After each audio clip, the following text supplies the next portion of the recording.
안녕하십니까. 작업치료사 유리데디입니다. 오늘은 손기능 평가 도구인 그루브 페그보드 테스트에 대해서 이야기해 볼까 합니다. 그루브 페그보드 테스트는 5세 이상의 아동과 성인을 대상으로 손의 기민성 및 위세 조작 능력을 측정하는 것입니다. 그루브 페그보드 테스트는 무작위 방향의 25개의 구멍으로 이루어진 페그보드와 열쇠 모양의 25개의 페그, 그리고 초시계로 구성됩니다.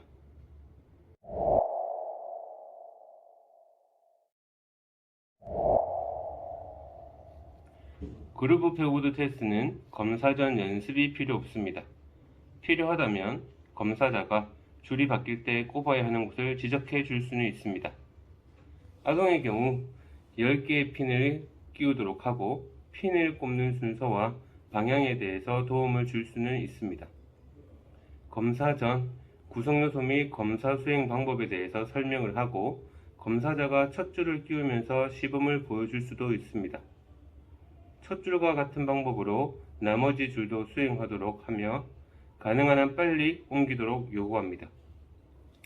한 손으로만 수행을 하고 하나라도 건너뛰어서는 안됩니다.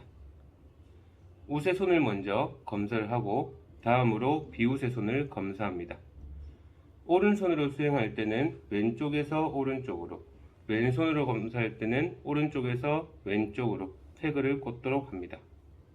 검사자는 모든 페그를 페그보드 쟁반 안에 넣어 두어야 합니다.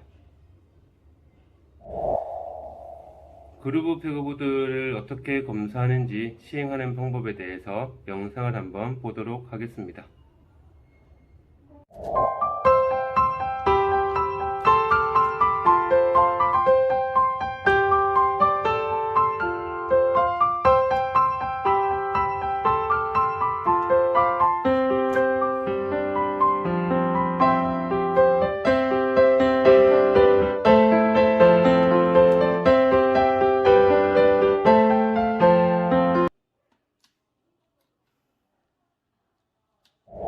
영상에서와 같이 검사를 시작한 순간부터 마지막 페그를 꽂는 순간까지 걸린 시간을 초로 기록을 합니다. 검사 후 시간이 5분이 지났음에도 불구하고 제대로 수행을 하지 못했다고 한다면 불완전한 검사를 뜻하는 A를 기록합니다. 그리고 검사 동안 떨어뜨린 페그의 개수를 기록해야만 합니다. 페그를 구멍에 정확하게 꽂을 때까지 쟁반으로부터 페그를 주우려고 시도했을 때 의도치 않게 떨어뜨린 페그를 말하는 겁니다. 단 피검자가 쟁반에서 1개 이상을 짚고 의도적으로 페그 중 1개나 혹은 전부를 떨어뜨린다면 떨어뜨린 것으로 간주하지는 않습니다. 그리고 페그를 목적 있게 조작하기 위해서 의도적으로 쟁반 옆이나 테이블에 내려놓는다면 떨어뜨린 것으로 간주하지 않습니다. 만약 검사를 하지 않는 손으로 페그를 조작한다면 검사자는 지적을 해줘야 됩니다. 이런 경우가 한 번이라도 발생을 한다면 비표준화된 평가를 뜻하는 D를 기록해야 합니다. 또한 검사자는 각 검사에서 구멍에 정확하게 놓여진 페그의 개수를 기록해야 합니다. 검사는 우세 손으로 한 번, 비우세 손으로 한 번 검사를 합니다. 각 손마다 완벽한 점수를 얻기 위해서 3가지의 점수를 합산합니다. 3가지라고 하는 것은 걸린 시간을 초로 잰 것, 떨어뜨린 페그의 개수, 정확하게 놓여진 페그의 개수를 얘기하는 겁니다.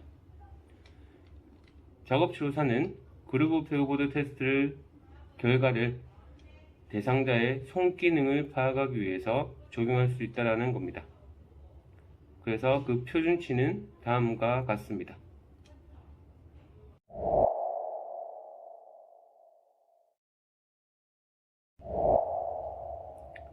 보통 작업치료 임상에서 작업치료사는 대상자, 즉 환자의 손기능을 평가하기 위해서 그루브 페그보드 테스트를 잘 사용하지는 않습니다. 보험수가에 의하면 상지 기능, 즉 손기능을 평가하여서 평가로 인정받을 수 있는 수가를 청구할 수 있는 평가 도구가 정해져 있습니다. 그루브 페그보드도 해당이 되긴 합니다. 하지만 정확하게 명시되어 있지 않다 보니까 작업치료사가 그루브 페그보드 테스트를 조금 활용하는 것이 빈도가 적지 않나 생각을 합니다. 그래도 이제 학생 입장에서는 국가고시라는 것도 있고, 그죠? 그리고 실제 임상에서 환자에게 적용할 수 있는 평가 도구이다 보니 그 내용에 대해서는 정확하게 숙지를 해야 되지 않을까 생각을 합니다. 이상 그루브 페그보드 테스트에 대해서 알아봤습니다. 시청해주셔서 감사합니다.